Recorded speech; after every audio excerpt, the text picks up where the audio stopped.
There comes a moment when the need to justify your essence evaporates. The habit of reshaping your truth just to make it easier for others to digest has quietly eroded. A different kind of resilience has rooted itself inside. One that doesn't ask for agreement, one that doesn't wait for permission. The act of reducing yourself to fit old narratives now feels foreign, even dangerous. That old reflex, to flinch, to soften, to explain, has no pulse left in it. And now, 3 collisions are approaching, each meant to reroute your entire path. The first will try to shrink your value into a gesture so dismissive it stings. The second will come dressed in distress, attempting to hook you with guilt. The third will strip the masks from every face around you once you finally stop adjusting to keep their illusions alive. But none of these can begin until a silent ritual within you is complete. Somewhere between the quiet disappointment of last week and the strange calm of today, the older identity slipped away unnoticed. The version that filtered its own light just to avoid discomfort in others. The version that believed bending endlessly was proof of spiritual growth. The version that wore exhaustion like a medal, mistaking depletion for service, and silence for strength. And when that glow, once freely offered, is withheld, the shift is undeniable. The scaffolding others built on your willingness to accommodate begins to creak.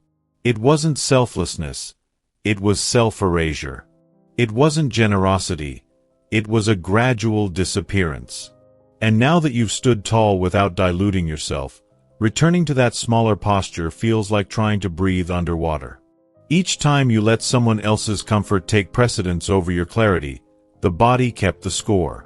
The heaviness after a forced agreement, the tightness after swallowing truth, the restlessness after offering what should have been withheld, none of it was random. These weren't just moments. They were instructions. Each one was a rehearsal for the trials ahead, strengthening the part of you that refuses to disappear again. There comes a breaking point where self-erasure no longer feels noble, it just feels hollow. All the swallowed truths, the rehearsed smiles, the careful silences, they were never just harmless choices. They were slow, repeated sacrifices made on an invisible altar. Not out of weakness, but out of hope that maybe grace would be enough. But it was never about being graceful. It was about being tolerated on terms that dismantled identity. That season is done. The pattern has cracked. There's no beauty in staying digestible for people who refuse to chew on truth. The opening blow wasn't loud. It was subtle, a gesture wrapped in politeness but soaked in entitlement. Not generosity. Not respect. A token, flimsy offer that wasn't meant to uplift. It was meant to buy silence. To secure proximity without paying the cost of presence. And while the act itself seemed minor, its timing was exact. It caught the remnants of old wiring, the part that still hoped this time would be different. And that is exactly what made it sacred. What sparked the shift? Not a single incident, but an accumulation, the kind that wears through skin and bone. It was the quiet realization that you had been living inside a system where your giving was mandatory and their gratitude optional, where your sacrifices were the default setting. And then it came. Someone mistook your openness for a clearance sale, and in that misjudgment, something ancient inside you stirred. It didn't scream. It didn't lash out. It simply said, "No more." The process of unlearning is never clean. 4 years, the world trained you to dim, to accommodate, to carry the weight of every unspoken rule. It dressed surrender as nobility. It painted silence as virtue. But this time, your refusal wasn't rage, it was awareness. The shift was internal, subtle, irreversible. Where there once was appeasement, now there's discernment. Where there once was gratitude for crumbs, now there's a hunger for full tables. Where there once was hesitation to say no, now there's clarity. If it doesn't honor your essence, it's not allowed in. Some returns are not reunions. They're rehearsals for roles you've outgrown. There was always going to be one who circled back, not because they missed your presence, but because they missed how accessible you once were. Their tone carried urgency, but not truth. Their language mimicked awakening, but every word was calculated to tap into your older instincts, the ones that once mistook guilt for duty and self-sacrifice for compassion. Something wider is stirring now. It's not just an inner shift, it's a universal reordering. The masks are falling, not just yours, but everyone else's too. The ones who always respected your silence now honor your distance. The ones who only showed up when it was convenient are now banging on closed doors, angry that the lock won't turn anymore. This isn't chaos. This is clarity separating those who nourished your spirit from those who merely fed on it. Even when they cloaked it in sweet-sounding affirmations, even when they flashed kindness like a currency, even when they used your own language to get close, if they approached parts of you that had already closed shop, they weren't reconnecting. They were probing, testing the seams, seeing if your evolution was deep or decorative, wondering if enough pressure might reopen what you've sealed with intention. The proof always comes in the rupture. When you no longer kneel to the old script, observe their scramble. Suddenly, your wholeness becomes an offense.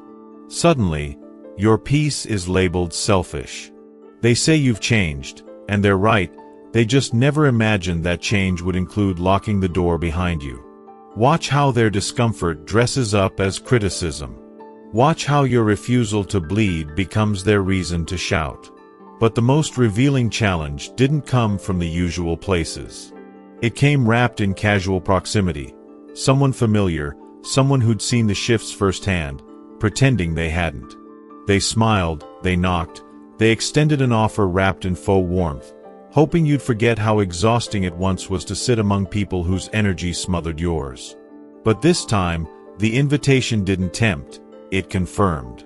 And in that confirmation, the distance between who you were and who you've become finally made sense. It doesn't begin in silence or sage smoke. It begins in the collision between your past conditioning and your present clarity. Real inner work shows up not during quiet rituals, but when you're faced with a familiar pressure and choose not to bend. When the person who once played your emotional puppeteer can't get a reaction. When the ones who once mistook your generosity for submission realize that your warmth now has thresholds. The part of you built for protection, not domination, has surfaced. Not with sharp edges, but with grounded presence. It no longer permits disorder to dress as connection. It chooses stillness over noise. It recognizes that true care sometimes looks like stepping away instead of stepping in.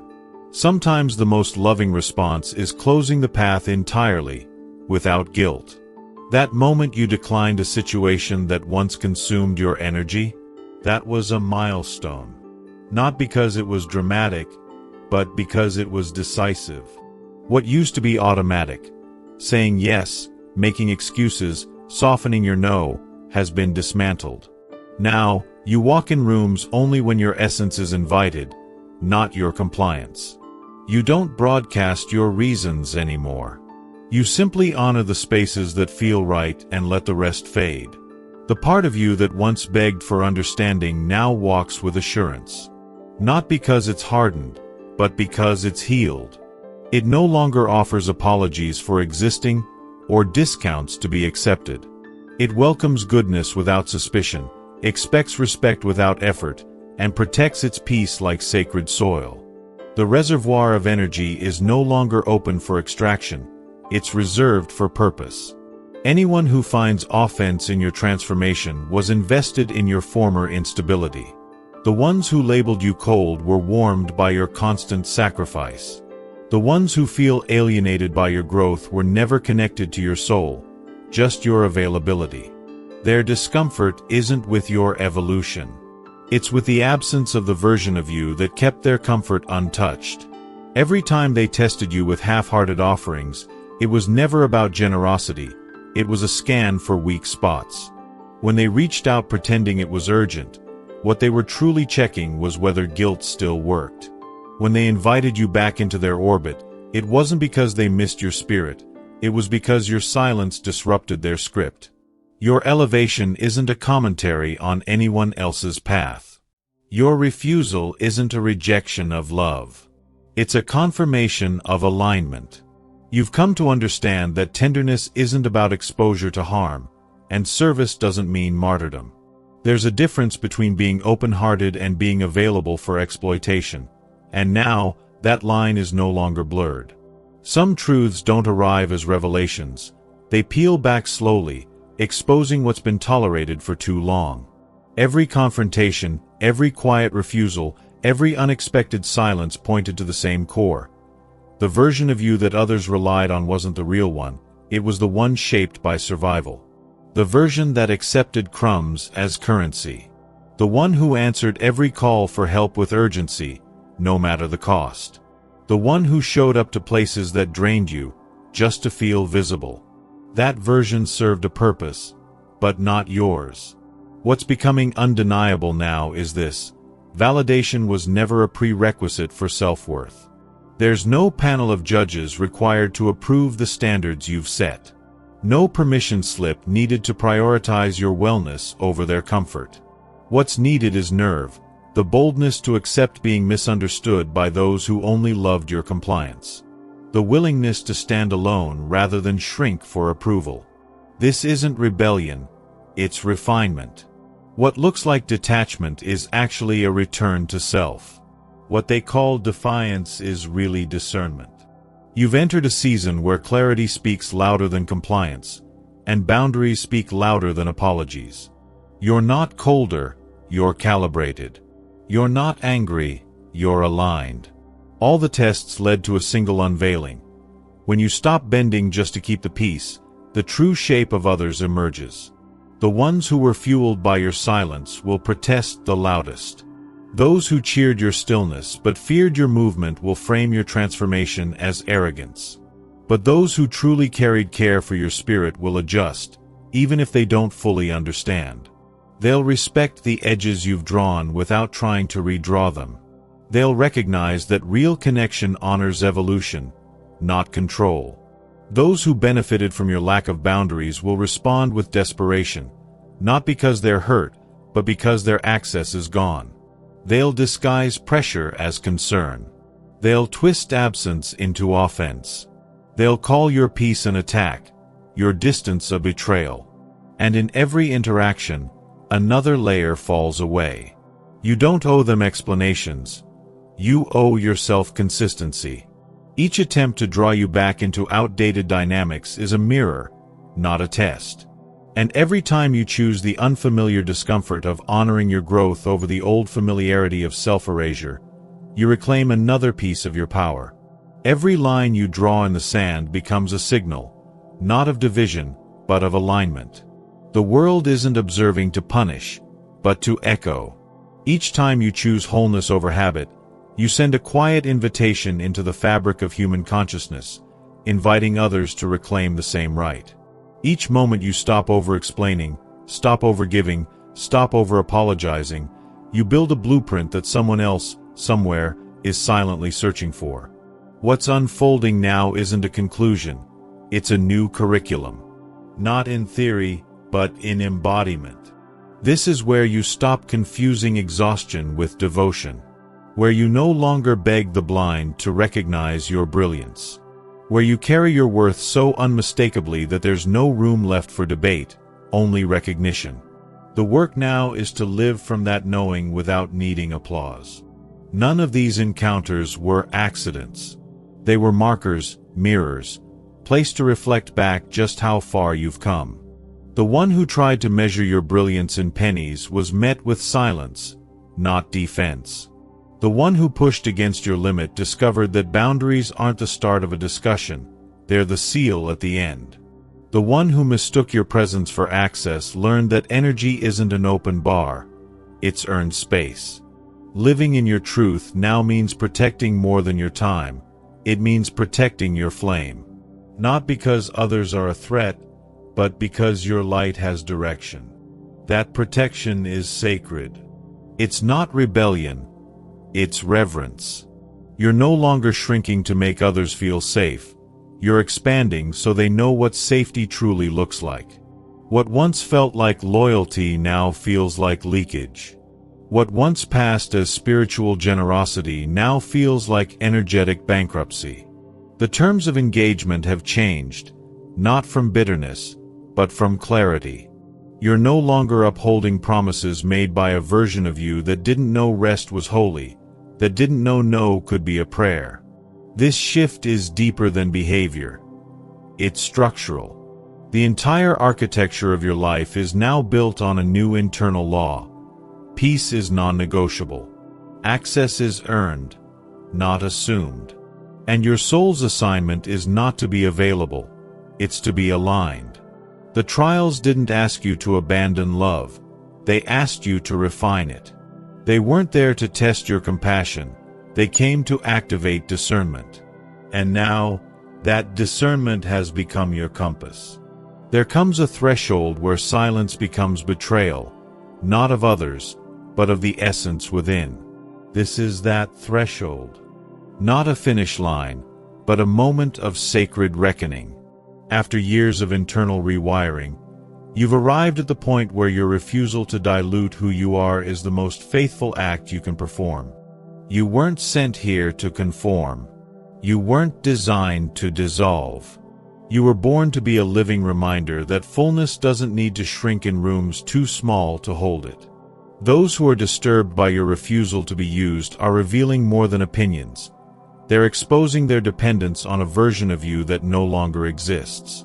When someone labels your clarity as selfishness, what they're showing is their own inability to hold space for anything that doesn't orbit them.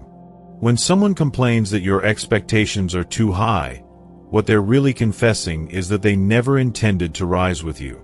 What's unfolding now is not a private breakthrough. It's part of a wider chain reaction. Those who carry the blueprint of inner awakening are anchoring a new vibration across the grid of human relationship. Every time you choose not to explain your worth, a silent permission echoes outward. Every firm no becomes a spark that lights up someone else's dormant courage. Your refusal to perform your old roles is not resistance, it's instruction. You're not stepping away from love, you're stepping into integrity. And integrity is not always soft. Sometimes it sharpens. Sometimes it shuts doors that were never meant to stay open. Not to exclude, but to protect. Not to control, but to honor. This is not the part where things get easier. This is the part where your alignment begins attracting situations that test how deeply rooted you've become in your own truth. Meanwhile, the shift you triggered is still rippling. Somewhere nearby, someone just saw you enforce a boundary without flinching, and felt less alone. Somewhere else, another soul just realized that being liked isn't worth leaking life force over. These moments aren't accidents. They're echoes of your stance. Living as an example doesn't require a microphone, it just requires consistency. Some will watch and evolve. Others will repeat old games until they find someone else who hasn't yet learned what you now know. And that's part of the balance. You're not here to drag anyone forward. You're here to embody what forward looks like. Those who are ready will follow the trail you're leaving, not of rebellion, but of self-respect. The rest will find teachers who still speak in the language of compromise. Let them. You have outgrown translation. Something extraordinary begins to shift when the layers of apology fall away, not just from your voice, but from your presence. The moment you no longer distort yourself to fit into someone else's comfort zone, something internal reorganizes. And that reorganization sends signals beyond language. People stop responding to the version of you they once relied on. Opportunities stop seeking the watered-down you. Life begins adjusting to your truest frequency, the one you no longer compromise. Everything that felt like loss was actually refining your lens. That silence you sat in after betrayal? It taught you what resonance doesn't feel like. That gut drop after being used? It was your internal compass calibrating. Each time your generosity was mistaken for permission, your inner radar sharpened. And now, it's so finely tuned that it detects dishonor before words are even spoken. Watch closely now. The pattern is already emerging. Those who used to drain your energy will quietly exit, sensing the field has shifted. Their strategies fall flat now, because you're no longer operating from the same access point. That invisible invitation you once sent out, the one that said, "I'm available for depletion," has expired. And the frequency replacing it doesn't argue. It simply holds. This is what few tell you about transformation. The deeper it goes, the more it edits your environment without your conscious effort. It's not about becoming tougher. It's about becoming untouchable to anything that doesn't nourish you. Your presence now functions like a filtration system, not to judge others, but to protect what you've cultivated. You no longer magnetize chaos under the illusion of kindness. You draw in clarity and repel confusion. Elevation doesn't require proof. It reveals itself in how things rearrange around you. And that rearrangement is the universe affirming what your soul already decided. The old access points are sealed. Only those who speak the language of respect, reciprocity, and alignment will find their way into your field. This is not exile, it's evolution. And your energy finally feels like home. There's a quiet revolution that begins within the moment you stop betraying yourself. It's not loud.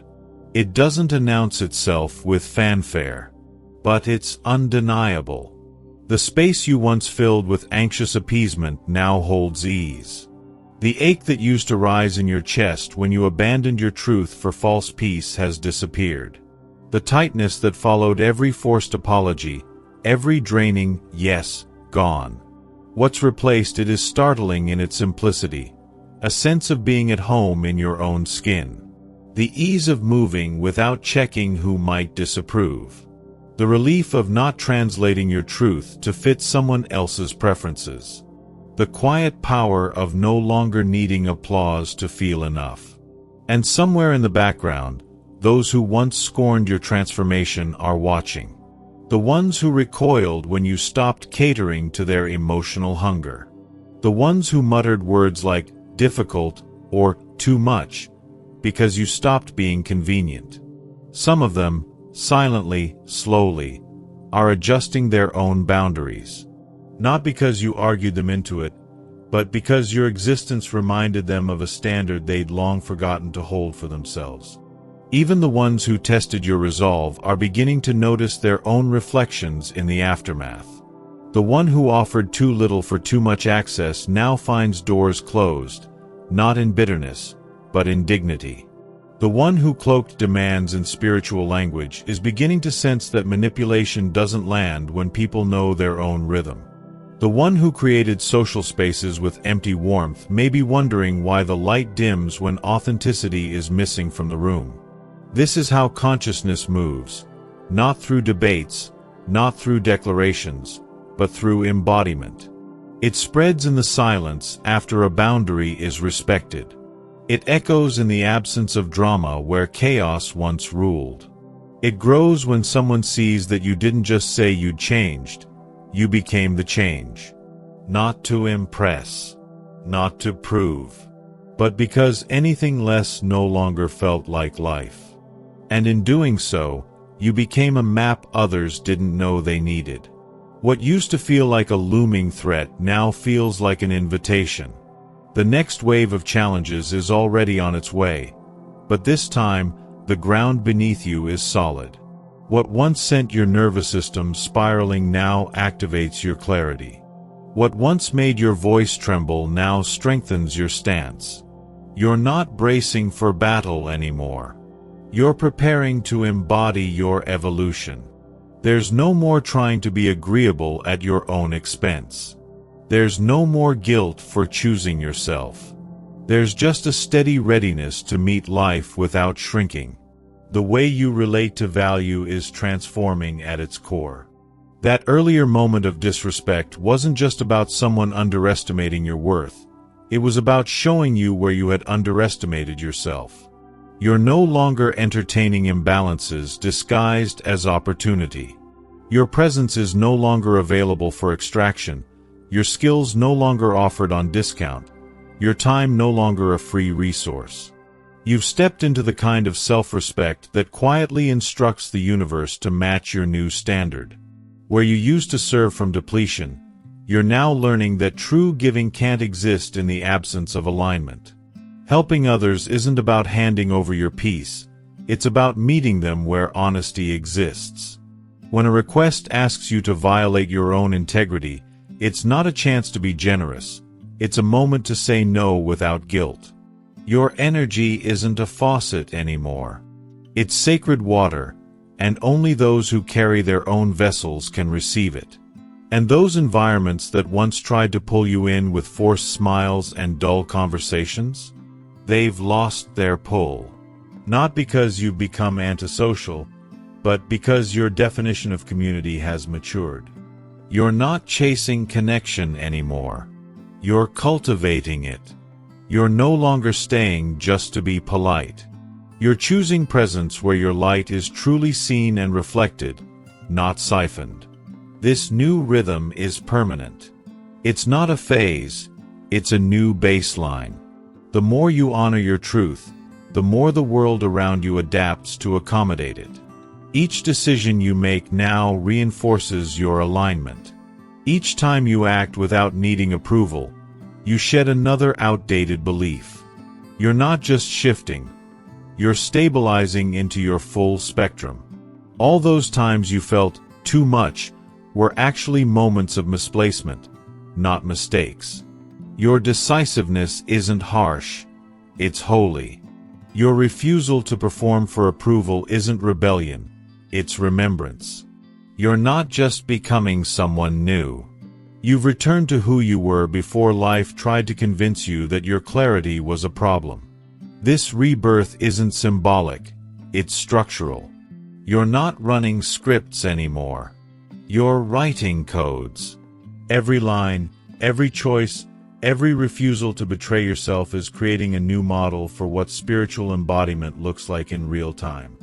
And whether anyone claps or criticizes, the path continues forward, not because you need to prove anything, but because you finally have nothing left to hide.